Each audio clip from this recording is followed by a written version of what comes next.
वर्ष परभणी शिवसेनेचा बालेकिल्ला किती मोठं आव्हान आहे यावेळी, कारण पंतप्रधान नरेंद्र मोदी असो, मुख्यमंत्री असो, दोन्ही उपमुख्यमंत्री ते येऊन गेले. शिवसेनेचा बालेकिल्ला किती मोठं आव्हान आहे यावेळी?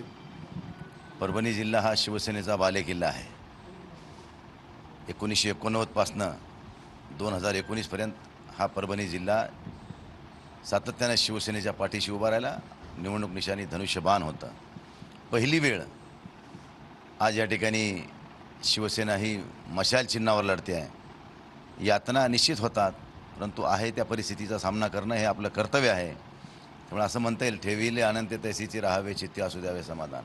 त्या उक्तीप्रमाणे आम्ही या ठिकाणी पुढे मार्गक्रमण करतो आहे आणि मला आत्मविश्वास आहे परभणीकर जनता ही वंदनीय शिवसेना प्रमुख बाळासाहेबांच्या विचारावर कालही ठाम होती, आजही ठाम आहे आणि उद्याही ठाम राहील, एवढा आत्मविश्वास मी या ठिकाणी देऊ इच्छितो. टीका टिप्पणी झाली मतदानच्या प्रचारामध्ये.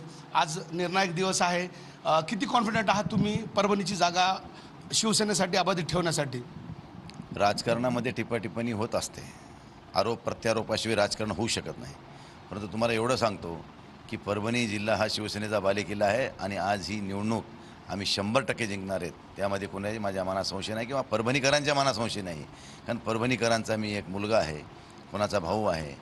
त्यामुळं परभणीकर मला कुठेही नाकारणार नाहीत, कारण परभणीकरांचं प्रेम गेल्या अनेक वर्षापासून मी भोगतोय आणि त्या प्रेमापोटी निश्चितच मला या ठिकाणी लोक मदत करतील अशी अपेक्षा या ठिकाणी व्यक्त करतो.